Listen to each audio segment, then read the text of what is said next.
Senator Adams Oseni and Ali Ndume engaged in a heated confrontation during the screening of former presidential aide Reno Omokri for an ambassadorial position.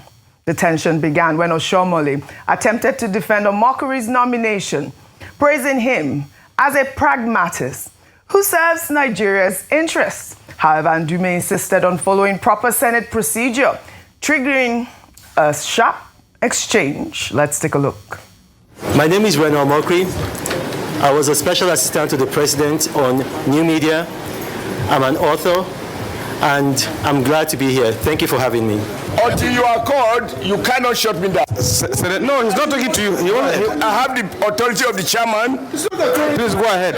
Chairman, you cannot exercise power that you don't have. You don't exercise power. Chairman, I want to thank you, Senate leader and my colleagues. I cannot be intimidated by people who go here and there. And here I will proudly say I was a governor, which is a head of a subnational government. And so when I talk, those who are not be governors should listen. Governors come to Senate. You have to have, governors, you struggle to... Your Excellency, the power of example that he is a pragmatist. He is not detained by old feelings.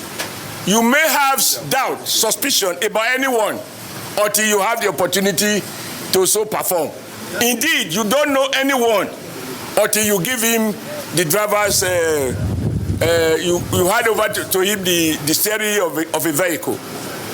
This young man has shown that where he sees a compelling evidence in the interest of the Nigerian nation, he will not be ashamed to say that I was wrong in my assumption. From what I have seen, this man is working, and he deserves the support of all those who want progressive governance.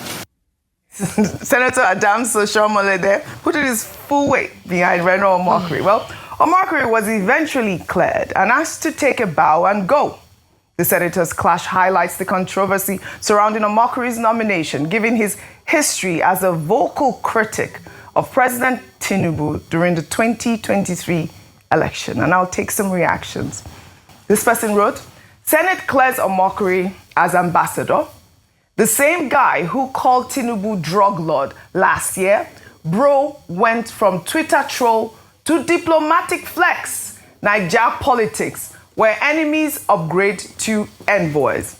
Well, another ex-user wrote, my respect for Reno is rooted in my realization that he has an excellent command of economic and historical facts and figures, among other interests, especially as they pertain to Nigeria. He's an asset to any administration he supports. Reno will be a good representative of Nigeria. And finally, another ex-user wrote, Senator Adams should know that executive power is dead on arrival in the Senate. The I was a former governor statement is nothing but political intimidation. And as expected, none of the senators bought it. He should do better next time. Nigerians are always watching. You know, that rancor was quite loud, right? And I'll take this final ex-user, Ayejola, who wrote on X, they wrote they can't even listen to themselves. They don't ever allow each other conclude. How can these people listen to the plight of an ordinary Nigerian, always eager to flex power, even against each other? It was quite a rowdy session. Before I come to you, I'd also like your thoughts on Reno Omokri, you know, being cleared, and of course the kind of eruption that occurred in Senate. Meanwhile, the Senate Committee on Foreign Affairs granted the take a bow and go privilege to several female ambassadorial nominees, including former Senator Grace Bent and former Oyo First Lady Florence Ajimobi. The screening, which entered its second day on Thursday, saw the female ambassadorial nominees asked to simply introduce themselves and exit without rigorous questioning. Let's take a look. My name is Fatima Florence Ajimobi, wife of late Senator Abiola Ajimobi from Oyo State. I appear before... Finish. We all know you. Finish. Thank you. My name is Erelu Angela Ayodele Adebayo. Thank you. My name is Oluwajimeka Ayotunwa Olumilua, the wife of the former governor of Old Ondo State, Evangelist Bamidele Ishola Olumilua. Senator Professor Nora Ladi Dadut of the 9th Assembly. And I am glad to be here from Plateau State. 9th Assembly, take a bow and go. All right, take a bow and go. But you know, Senate Leader Okoyemi Bamidele defended the bow and go procedure, saying that it applies to individuals with established and verifiable records of service, adding that, you know, their legislative history and public profile are already well known to lawmakers. The inclusion of accomplished women in Nigeria's diplomatic corps represents an important step towards gender balance in foreign service. President Tinubu's ambassadorial list includes 10 women, 4 on the career diplomats list, and 6 as non-career diplomats. I mean, those women, you know, they were quite heavy. Their profile, former governors' wives. Of course, we also saw the first, you know, Senate leader from the North. I think it's Grace Bent as well. Your thoughts? Okay, so I think they deprived Nigerians of an opportunity to listen to people who would go on to represent the country in the foreign missions. I'd said you mean with the bow and go? With the bow and go, yes. And I'd call them, you know, all those that they're allowed to bow and go. Bow and go, Senate, take a bow, Senate. And the explanation that Senate Leader Okoyemi Bamidele gave is a departure from what the President of the Senate, Akpabio, said when there was a suggestion for the Minister of Defense to bow and go. He said that it was such an important role. So it wasn't because his public records his records were not in the public, or we didn't know what his antecedent or his experience was. It was the fact that Nigerians deserved to ask questions based on the specific new role they were about to take. With the women, I appreciate and admire most, if not all, of the women who have been nominated. And that's why I wish that Nigerians also got the opportunity to listen to their ideas, to have an opportunity to encounter their brilliance. And we were robbed of that again because they said, oh, take a bow and go. Whilst it looks like a nice way to support all women, but I do think that sometimes it undermines the intellectual capacity and the experiences of women, because sometimes what it then means is that you feel like a woman got her position because she's a woman, or they just allowed her to have an easy way out. And so whilst I like the fact that we're able to recognize the point of how much contribution they have made, I feel like they came. Imagine if you have prepared, you read all night, you've done your homework, and you come and they just say bow and go. If it were me, I would find it particularly insulting. I felt like they came to that table with an opportunity to show Nigerians that they're not just there as a token, but because they deserve that position. And I don't think there's any woman there who doesn't. Now, going to Omokri. Based on the backlash following his nomination, if there was anybody else, there were a few names that specifically ought to have been asked questions, especially because a number of Nigerians, thought leaders, had presented opinions around their candidature or around their nomination. One is Reno Omokri. The other, Professor Yakubu, former INEC chairman. The other, Chief Femi Fani-Kayode. What would it have taken these senators to have asked them questions around some of the misgivings of Nigerians, just again to reassure Nigerians that they are doing their work? And that's why I support, in some quarters, some people say that it's almost like a slap on the face of Nigerians. We don't care what you think or not. We have made up our minds, and the backlash doesn't matter.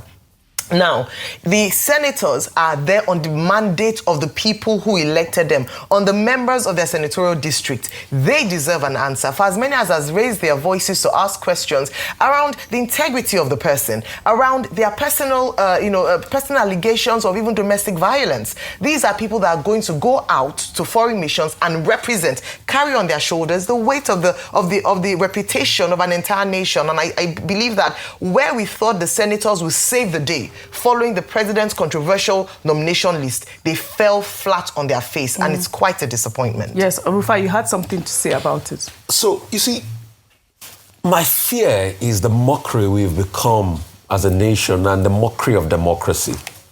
She talked about Reno Omokri, and you are talking about mockery. I'm talking about the mockery of democracy, and I'm going to elucidate with some empirical facts. Okay. We have turned government job and screening as though it's something that we should do with a laissez-faire attitude, which is wrong. We copied things from America. But what we did not copy is the rigor at which we screen government officials. While Ayo was speaking, I was just checking how many hours did Rex Tillerson's screening take. Because I remember that screening particularly because I watched it. He was screened for 9 hours by the Foreign Affairs Committee. See, if you are to compare Rex Tillerson in terms of profile, he beats everybody that was nominated on this ambassadorial list. You know why? It was the chairman and the head of an international oil behemoth.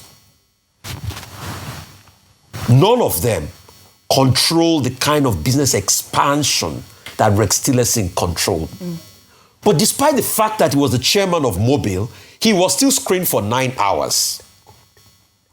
If it was Nigeria, they would say, oh, he's a chairman of a company like Mobil, a world multinational. Let him go and take a bow.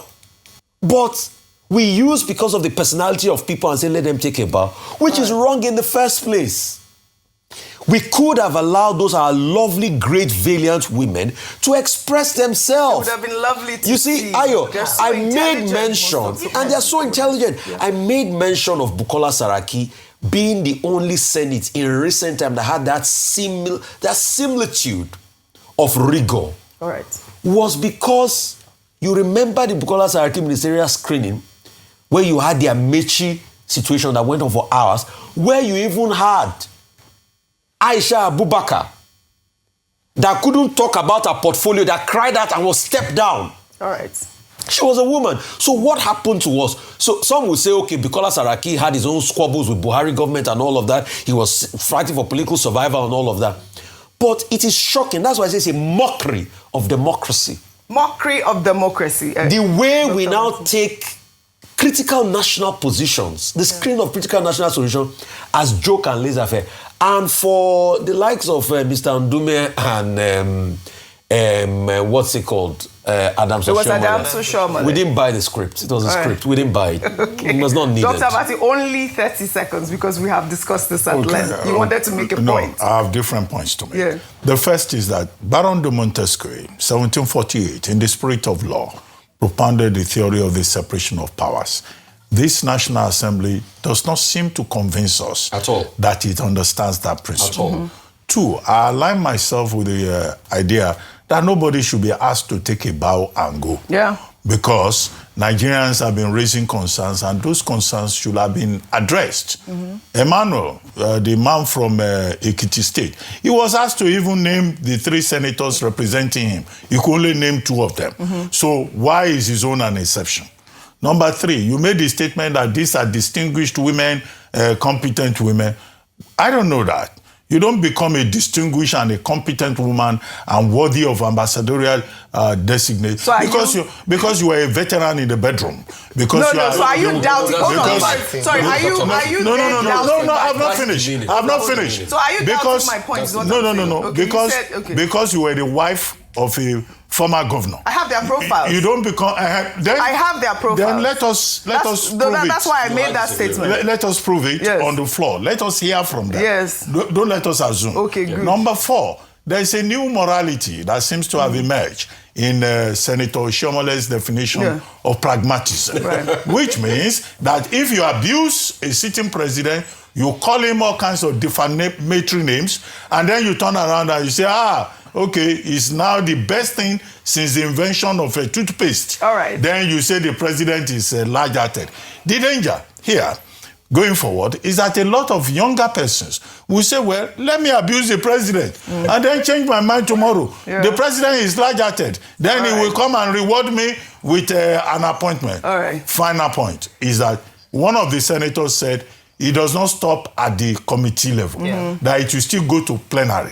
We hope that the Senate will take advantage of that and present on the floor of this plenary a more rigorous process. And they should count votes, I not like that. vote votes, I like not that. voice So vote. I They must count, we must know the senators that voted in favor of every ambassador. Please, I beg. No problem. I want to restate my point, Dr. Abati. Yes. Those women are intelligent. Yes. They deserve their roles Yes. because I have their profile. So that's really why I made that statement. I'm just standing on my statement. I'm standing on my ground. And then also, let them be interrogated. And also, let them be interrogated. there's beauty in forgiveness. I'm not vouching for Reno Omokri, even though he's from my state. But, the president says he has forgiven him for everything that he has done. And one of the reasons why I believe some people have said Reno Omokri is one of those people who say, buy Nigeria, grow Nigeria. He speaks a lot of positive things about Nigeria. That's really all it is. It's all about balance on this table. What would I say? Congratulations to everyone who's been screened. Well, speaking about ambassadors,